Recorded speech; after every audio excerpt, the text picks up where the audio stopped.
Hey everybody, thanks for watching. If you are watching this video, you probably have a MongoDB Atlas app or you're considering one and you'd like to see how to automatically deploy it to the MongoDB Atlas App service. I use GitHub Actions to run a CI/CD pipeline for mine so it can, you can run tests and automatically deploy it. Depending on what branch you push, you can have different environments to push to. And so the meat of the video is right here in these GitHub Actions. This is my action file here. It's called dev container. It's called that because this is when I switched to using a Docker container. But as you can see, we've got some different steps here. And let me actually zoom out to the the actions part of the GitHub repo on github.com. This is this dev container file running with its different stages, I think is what, oh sorry, these are the jobs: build and deploy, realm deploy job. So the first one is me building that Docker container, making sure everything goes well with that. So if there is a error in that process, that will fail, and then the realm deploy, which is the next step, will not go. So that's kind of how the setup is. Back to the file, you can see this is the build and deploy step. We go into the directory where I have the app. It's called hosting. This is actually a holdover from, this is the name of the folder for if you're hosting your files on Atlas app. It's called that. We go in there, we build the Docker container, we push the image, and that once that all works, we're good with that job. The next job then is the realm deploy, where I have basically configured this actually to only run if certain changes occur, and those changes would be to any of the realm configuration. And then what I get to do is you can npx this CLI, and you can use that to you pass your API key and your private API key, and then you for the login, so you got to log in first, and then when you do the import is basically the same thing as like deploy the application, and you're kind of importing from the perspective of like being almost like on a CLI within the application. So you're going to import these files into the Atlas app, and I put yes here because I'm basically wanting to just go, like, if there's any kind of prompts, because a prompt will come up of like, oh yeah, are you sure you want to deploy this? So I pass in yes to basically automatically say yes to that, and then I do reset CDN cache. Actually, this is a holdover. I probably don't need this anymore. So I'll talk more about that. So that's how you deploy it automatically.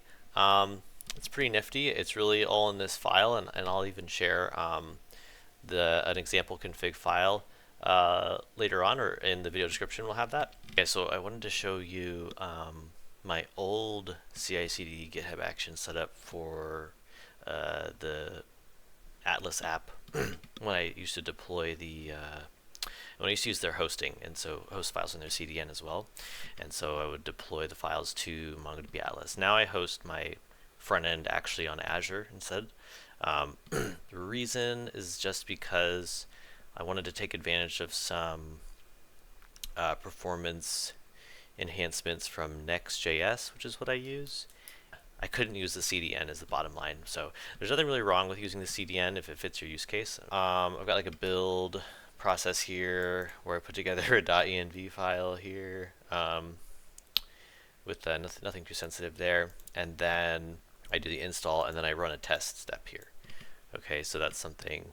When I did the deployment with the import command, I had a include hosting parameter that you pass to the CLI command, and that basically sends your files that are inside the hosting folder to the Atlas app service, so that you update to the latest files there. So okay, I think one thing I wanted to show you guys too is maybe we can try to add something to this.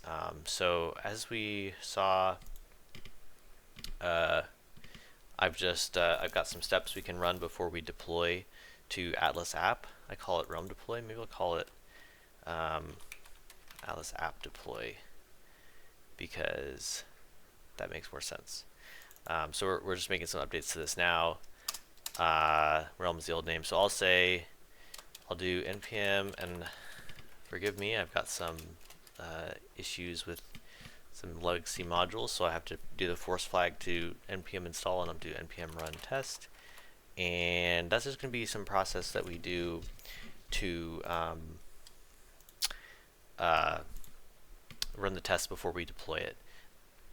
Okay, so this is cool. So now, before we deploy our Atlas, our build has to pass.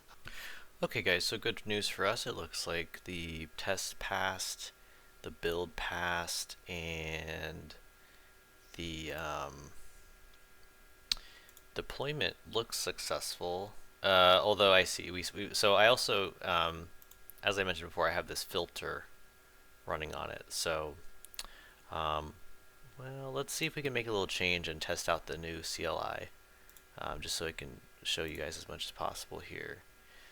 Let's say in our authentication function, we will say, we'll just add a console.log to test that out. Alright, I guess I could have added a comment, but just add a log, why not?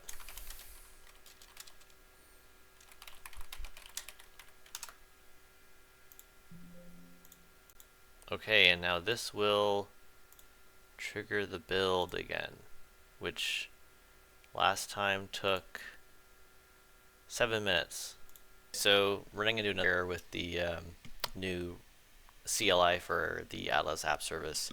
So I'll get that fixed, but the point is, when you use these GitHub Actions and you use the CLI, it's a pretty nice way to get a CI/CD pipeline running up. And if you want to improve it, use a new CLI, you can do that. You can add different test steps. You could add integrations test steps. All kinds of stuff is customizable. A couple other things to note is you'll need these the API keys and the private API keys. Check out the MongoDB docs on how to get those, as well as you should know how to get your the remote is your Atlas App ID. That one's pretty available in many different formats. And just so we can look at maybe where to get these. Yeah, if you go to this documentation, you will see how to create the API key. So there you have it. Please don't forget to like and subscribe to the channel and hit the notification bell to inspire me to bring you guys more great content. And thanks for watching.